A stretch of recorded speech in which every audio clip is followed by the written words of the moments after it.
Welcome back. Today we're doing a deep dive into just one phrase, actually. It's this really jarring command you find buried in the book of Hosea, chapter 5, verse 8. Yeah, it hits you like an alarm bell. Exactly. It's designed to wake you up. And our source material really zooms in on this specific cry. Blow the ram's horn in Gibeah, the trumpet in Ramah. Sound the alarm at Beth-aven. Behind you, Benjamin. Okay. So our mission today really is to unpack why this warning, which sounds like a very specific, localized military alert, Right. why it became this powerful, timeless metaphor for, spiritual alertness, watching out for each other, and the danger of just getting comfortable. Okay, so before we get to the behind you, Benjamin part, let's set the scene. Hosea's talking, but who's he talking to and what's going on? Good question. He's prophesying mainly to the northern kingdom of Israel, sometimes called Ephraim, and things are not good. Morally, spiritually, it's a mess. They drifted pretty far. Oh, completely. Forsaken the covenant. They were deep into idol worship. Baal was a big one then. And instead of trusting God, they were, playing politics, making deals with Egypt, Assyria.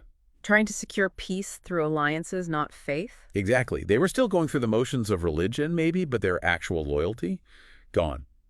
And they seemed to think, oh, God won't really mind. Or maybe he won't notice. A dangerous assumption. Very. They thought their political maneuvering would save them and judgment wouldn't come. Okay, so if Israel, the northern kingdom, is the main target, the one deep in sin, Right. why does the alarm suddenly get sounded at Benjamin, which was part of the southern kingdom, Judah? Right, and that's where the geography becomes crucial. Israel, the north, was already pretty far gone. Judgment was coming for them. Okay. Judah, the south, while definitely not perfect, still had the temple, still had some connection to the covenant, relatively speaking, and Benjamin. Their tribal territory was literally the buffer zone, the land right between north and south. Ah, so the cities mentioned Gibeah, Ramah, Beth-aven, they're in Benjamin. Precisely. And they weren't just random spots. They were strategic locations, often on high ground, sort of fortress towns or key crossroads, right there on that border. So vantage points, like watchtowers almost. Exactly like watchtowers. So if an enemy think the Assyrians, acting as God's judgment, if they smashed through the northern kingdom, Benjamin would be next in line. they'd be the first to see it coming over the northern hills, and potentially the first part of the southern kingdom to fall. The warning, look behind you, Benjamin, isn't just metaphorical yet. It's terrifyingly literal. It's like saying, the fire consuming your neighbor's house, it's already jumping the fence. That's a great way to put it. It's meant to shock them out of any sense of false security.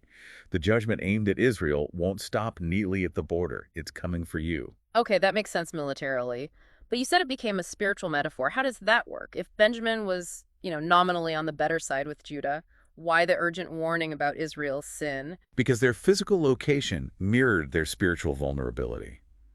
Living on the border wasn't just geographical. It was, symbolic of living on the border of compromise. Explain that a bit more. Well, they were close enough to their northern brothers, Israel, to see everything. The idolatry, the corruption, the chaos it caused. They had a front row seat to the consequences of turning away from God. Like watching a slow-motion train wreck next door. Exactly. You see the causes, you see the effects. But, and this is key, they were also just far enough away, maybe feeling protected by being part of Judah, to think, that's them. That's their problem. It won't happen here. Ah, the nacho syndrome. Precisely. Our sources really point this out. It creates this weird kind of blindness. You see the sin clearly over there, and you might even look down on it, feeling maybe a bit smug or superior. And you confuse that feeling, that distance, with actual righteousness in yourself. You got it. You think because you aren't doing that, you're safe. You stop examining your own heart, your own subtle compromises. And the real kicker here, according to the source material, is that despite this incredibly vivid warning, despite seeing Israel implode, Benjamin and Judah with them eventually went down the same path, didn't they? They did. That's the tragedy. The warning was sounded, the example was clear as day, but ultimately they didn't heed it. They succumbed to the same temptation's idolatry, forgetting the covenant. So the lesson wasn't learned. It seems not. They looked at their fallen brother, saw the ruin, and somehow still thought, we're different, it won't touch us. It wasn't a lack of warning, it was perhaps a hardening of the heart, pride. mistaking their political or religious identity for genuine faithfulness. Wow. Okay, so this really shifts from ancient history to something very immediate, doesn't it? If Benjamin, with enemies literally massing behind them and prophets yelling warnings, still dropped the ball, what does that tell us today? It tells us that watching someone else fall into sin or make disastrous choices isn't just, unfortunate information. It has to be a personal warning siren for us. We can't just stand by and tut-tut. No, indifference is deadly. And often that indifference comes from, well, spiritual pride. Pride again. That seems to be the core issue here. It really is. The source material flags this as the major danger. That belief that your theology, your background, your self-discipline somehow makes you immune to the very things that trip others up. The "I would never do that" thought. Exactly. And the moment you think that, you're vulnerable. It's why Paul warns later, so if you think you are standing firm, be careful that you don't fall. Pride makes you stop scanning your own borders. You stop looking behind you for subtle threats. And thinking about how sin spreads, if Israel's unfaithfulness was like, say, an infection, Yeah, Benjamin's attitude of "that's their problem" essentially left the door open for the infection to cross over, didn't it? that's a powerful image. Yes. When we see failure or sin in our community, in our friends, even in public life, and we just shake our heads and create distance. We think we're keeping ourselves clean. But we're actually creating a false peace. We're allowing the infection to potentially spread because we met it with silence or maybe even self-righteousness instead of, well, something else. Okay, so what is the right response then? If just pointing fingers or feeling superior is the wrong way, what should that alarm call, "look behind you," actually trigger in us? It has to trigger compassionate engagement, not judgmental separation.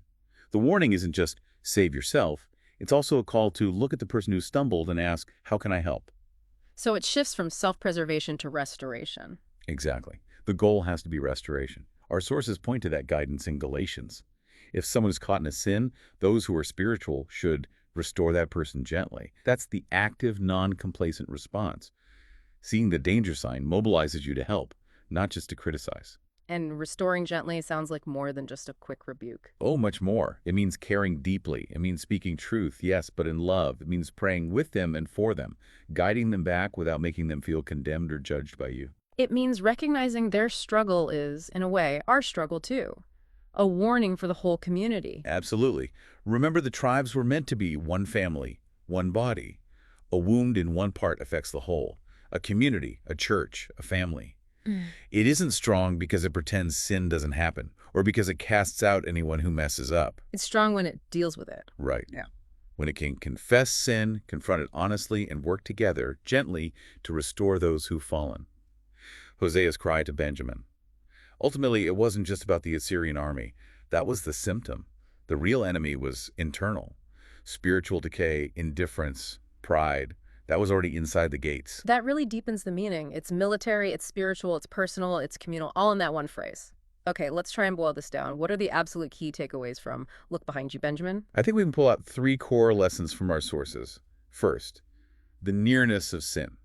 Nobody gets a free pass, especially not the ones who think they're the most secure. Okay, complacency is dangerous. That's the second one.